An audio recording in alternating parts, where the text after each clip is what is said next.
Every baseball game has an umpire calling balls, strikes, runs, and outs based on a clear set of written rules.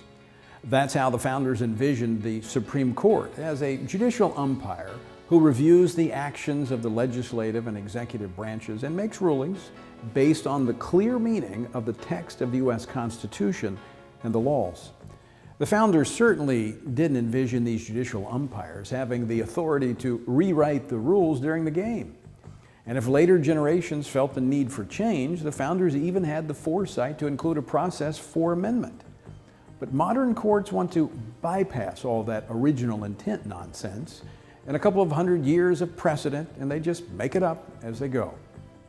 And Thomas Jefferson warned about these type of judges. Quote, "The Constitution is a mere thing of wax in the hands of the judiciary, which they may twist and shape into any form they please." But it begs the question, if the judicial branch can simply reinterpret the Constitution to suit its desires, why bother with an amendment process? And for that matter, why bother having a House and a Senate or an executive branch of the federal government? If 9 unelected judges can simply tell we the people what to do and how to do it. For example, last summer, 5 Supreme Court justices, a bare majority, found a right to same-sex marriage in the Constitution, redefining marriage for 320 million Americans.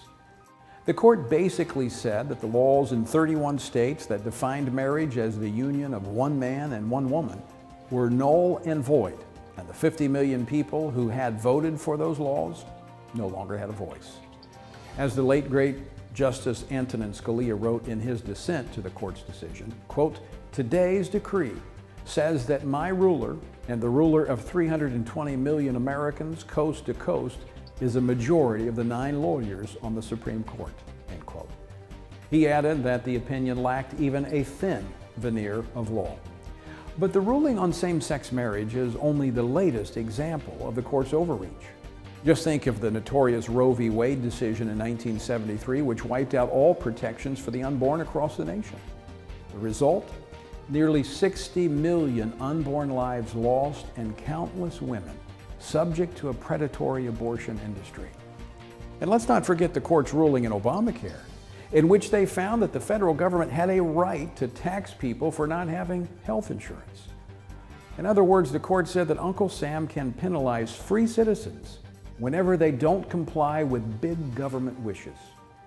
Then there are issues that go to the heart of religious liberty, like whether evangelical colleges, Catholic hospitals, and even churches have to subsidize drugs that can cause abortion, and whether Christian ministries can keep their tax-exempt status if they refuse to allow same-sex weddings. The list of wrong-headed and dangerous opinions that now have the force of law goes on, and we're seeing our religious liberty and our freedom of speech rapidly and radically diminished. That's why the stakes in the upcoming election are so high for our freedom and our future as a constitutional republic. The next president could appoint as many as 3 or 4 new Supreme Court justices and will appoint scores of lower federal court judges as well. Consequently, we must elect leaders who will appoint judges who respect the written Constitution as the founders gave it to us. Judges who will only offer opinions on whether legislation and executive orders line up with the Constitution, and judges who understand that our rights and liberties come not from the authority of any human in government, but rather they come from the hand of Almighty God Himself. Our children and their children deserve no less. But it all begins with your vote. As Americans, we have a right to vote. But as Christians, we have a responsibility to vote. Remember, Christians vote. I'm only one person, one voice. One vote. I can't do everything. But I can do something. I can register. I can cast my vote. I can vote my biblical values. Will you join me? will you join me?